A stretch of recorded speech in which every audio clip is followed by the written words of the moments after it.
नमस्कार, आप देख रहे हैं बिजनेस टुडे बाजार।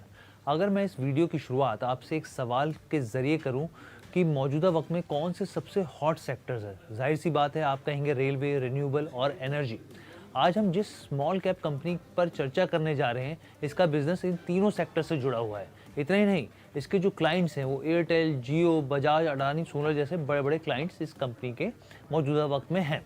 इस स्टॉक पर चर्चा करने की कई बड़ी वजह है। पहला तो ये कि इसके रिजल्ट्स आ गए हैं, तो उसके आगे की दिशा क्या से तय हो सकती है।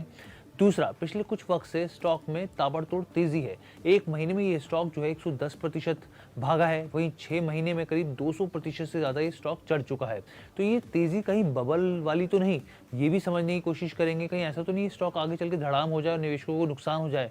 तो इस वीडियो में हर एक पहलू पर बारीकी से विश्लेषण करेंगे। तो चलिए वीडियो की शुरुआत करते हैं, लेकिन उससे पहले आपसे गुजारिश है हमारे चैनल बिजनेस टुडे बाजार को लाइक, शेयर, सब्सक्राइब करना मत भूलिएगा।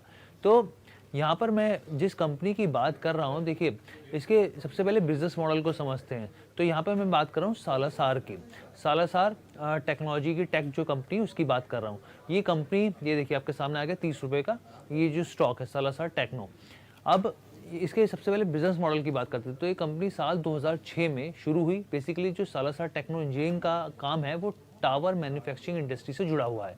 ये कंपनी स्टील स्ट्रक्चर मैन्युफैक्चरिंग और ईपीसी यानी कि इंजीनियरिंग, प्रोक्योरमेंट और कंस्ट्रक्शन इंफ्रास्ट्रक्चर तैयार करती है, जिसमें बड़े बड़े पुल से लेकर बहुत सारी चीज़ें इसमें कवर होती हैं। तो सबसे पहले टेलीकम्युनिकेशन की बात कर लेते हैं। तो पिछले 10 सालों से कंपनी इस बिजनेस में है। सालासार टेक्नो बड़े बड़े टावर जैसे पोर्टेबल टावर हो गए, एंगुलर टावर से लेकर हाइब्रिड टेलीकम्युनिकेशंस के डिज़ाइन और मैन्युफैक्चरिंग से जुड़ी हुई है। दूसरा बिजनेस जो है इसका पावर सेक्टर से जुड़ा हुआ है। पावर प्रोडक्शन के तहत ट्रांसमिशन डिस्ट्रीब्यूशन में इस्तेमाल होने वाले जो कंपोनेंट्स और सर्विस होती है वो कंपनी यहाँ पर मुहैया कराती है। यहाँ तक कि कंपनी रेलवे के इलेक्ट्रिफिकेशन स्ट्रक्चर से जुड़ी हुई है। अब बात करते हैं रिन्यूएबल सेक्टर से, क्योंकि सालासार टेक्नो जो है वो विंड से लेकर सोलर प्रोजेक्ट्स से भी जुड़ी हुई है। कंपनी 1000 मेगावाट के सोलर प्रोजेक्ट्स के लिए सोलर मॉड्यूल स्ट्रक्चर और सप्लाई करती है। यहाँ पे इसमें सोलर ट्री हो गया, सोलर वाटर पंप्स हो गए, सोलर स्ट्रीट लाइट्स, पोल्स, ये तमाम चीज़ें आती हैं। वहीं विंडमिल पावर की मैन्युफैक्चरिंग का भी ये बिजनेस इस कंपनी के साथ इसके नाम दर्ज है। कंपनी का जो दावा है ये है कि ये स्मार्ट सिटी के लिए भी महत्वपूर्ण भूमिका निभा रही है। कंपनी ने विशाखापट्टनम, अगरतला, इंदौर, भोपाल, एनसीआर में स्मार्ट सिटी पोल्स डिज़ाइन की हैं। ये poles LED lights, CCTVs, pollution sensors, WiFi, distress buttons और रोड इंफॉर्मेशन डिस्प्ले सिस्टम से इक्विप्ड होते हैं। ये कंपनी का ये ओवरऑल जो मैंने आपको चीज़ें बताई। अब यहाँ तक कि जो हैवी स्टील स्ट्रक्चर के से भी कंपनी का बिजनेस जो है वो जुड़ा हुआ है, जिसका इस्तेमाल बड़े बड़े ब्रिज में भी होता है और भी दूसरी तमाम चीज़ों में होता है।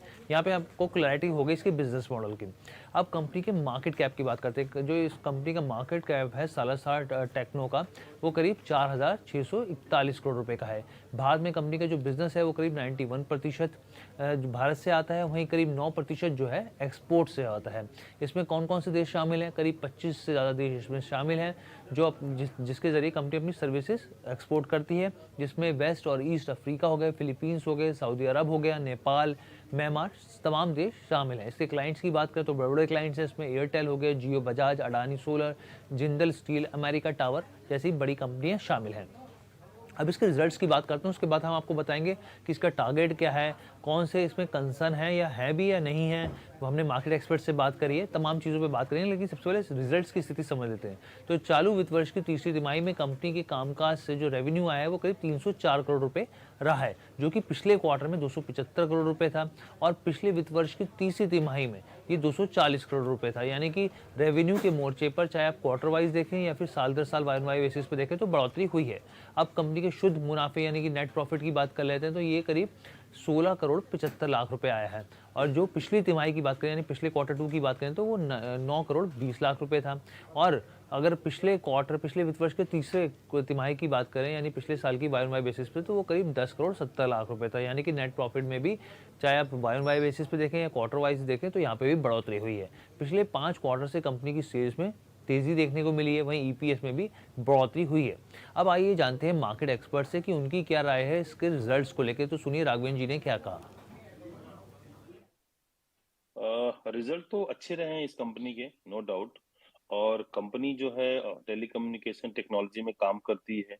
पिछले 20 सालों से इस इंडस्ट्री में काम कर रही हैं और सबसे बड़ा जो प्लस पॉइंट है इनका मैनेजमेंट, जो सीनियर मैनेजमेंट है, सीईओ, एमडी ले लीजिए या फिर जो और भी इनके सीनियर मैनेजमेंट में आपके आते हैं जो होल टाइम डायरेक्टर हैं, शलभ अग्रवाल, दीप्ति गुप्ता और आलोक कुमार जो चेयरमैन इनके हैं, इनका जो एक बिजनेस विजन है वो बहुत बढ़िया है। जो लॉन्ग टर्म बिजनेस में काम कर रहे हैं और कंपनी ने जो इस क्वार्टर के रिजल्ट दिए हैं काफी प्रॉमिसिंग है। डेफिनेटली कुछ कंपनी पे डेट है, मुझे लगता है कि उसको उसको इम्प्रूव करने के लिए कंपनी काम कर रही है और अगले 2-3 क्वार्टर में मुझे लगता है कंपनी जो है डेट फ्री हो सकती है अगर इसी तरीके से काम करते रहें तो। अगर आप कोरोना के दौर की बात करें तो 3 अप्रैल 2020 को जो इस कंपनी का जो स्टॉक था करीब करीब 78 पैसे के निचले लेवल पर पहुंच गया था। तो सालासर टेक्नो इंजीनियरिंग के शेयर से ने अब तक तब से लेकर अब तक में करीब 3670% का बम्पर रिटर्न दिया है, निवेशकों को मालामाल कर दिया है। लेकिन यहाँ पर कुछ पहलुओं पर और गौर करने की ज़रूरत है ताकि आपको सिक्के के दोनों पहलुओं के बारे में पता होना चाहिए। तो मार्च 2021 में प्रमोटर्स की जो हिस्सेदारी थी वो 74.94% थी, जो कि अब घटकर करीब करीब 63.07% हो गई है, यानी करीब 8-9% जो हिस्सेदारी है वो करीब जो प्रमोटर्स हैं उन्होंने यहाँ पे घटाई है। ये कितना बड़ा कंसर्न है। और दूसरी बात कि जितनी तेज़ी से ये स्टॉक भाग रहा है, कहीं ऐसा तो नहीं ये बबल हो, तो इस पर भी हमने चर्चा करी मार्केट एक्सपर्ट राघवेंद्र सिंह जी से। सुनिए उनका क्या कहना है यहाँ पर। नहीं नहीं, मुझे नहीं लगता कि इस स्टॉक में कोई बबल है। टेक्निकली भी स्ट्रांग है और आई बिलीव मैनेजमेंट जो है, सीनियर मैनेजमेंट वो काफी अच्छे लोग हैं। प्रमोटर होल्डिंग जो कम हुई है हर्ष, देखिए उसमें वो जो हैंड्स है वो एक्सचेंज हुआ है, प्रमोटर ने स्टेक नहीं खींचा है, लेकिन जो उनका एक्सचेंज ऑफ हैंड है ना वो अलग हुआ है।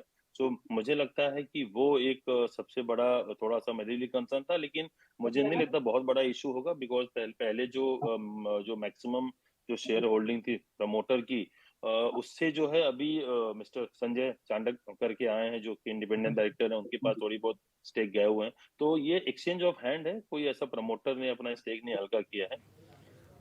तो आप साफ तौर पर सुन रहे थे राघवेंद्र जी को। तो सालासर टेक्नो इंजीनियरिंग ने शेयर बाजार को ये बताया है कि एक जानकारी भी दी थी उन्होंने कुछ दिन पहले कि बोनस शेयर वो जारी करने के बाद कंपनी का जो पेड अप इक्विटी शेयर है वो कैपिटल करीब 31.57 करोड़ रुपए से बढ़कर 157.85 करोड़ रुपए हो गया है। वहीं एफआईआईज की बात करें तो जो कंपनी में हिस्सेदारी है वो करीब 8.85% है।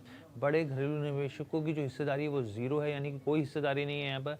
बोरोइंग और अदर लाइबिलिटी को मिलाकर अगर कंपनी की कर्ज की स्थिति देखी जाए तो वो करीब 500 करोड़ के आसपास है। हाल ही में सालासर टेक्नो इंजीनियरिंग ने शेयर बाजार को जानकारी दी थी कि उसके बोर्ड ऑफ डायरेक्टर्स की मीटिंग हुई थी जिसमें कंपनी ने एक फेस वैल्यू के 12 करोड़ इक्विटी शेयर अलॉटमेंट की मंजूरी दी थी। तो ये ओवरऑल इसके ऊपर हमने चर्चा करी, समझने की कोशिश करी कि ये जो स्टॉक है सालासर कहीं ये बबल का शिकार तो नहीं है, कहीं ऐसा तो नहीं इसमें कोई जो तेज़ी हो वो ट्रेडर्स के ज़रिए भगाया जा रहा हो, या फिर इसके रिजल्ट्स कितने दमदार हैं, आगे की क्या दिशा रह सकती है। तो तमाम पहलुओं पर चर्चा करी हमने। कैसी लगी वीडियो आप ज़रूर बताइएगा, लेकिन हमारी तरफ से यहाँ पे कोई भी सलाह नहीं दी जा रही, ना खरीदारी की ना किसी भी तरीके की। अगर आपको कहीं पर भी निवेश करना हो तो अपने वित्तीय सलाहकार से ज़रूर राय लें। धन्यवाद।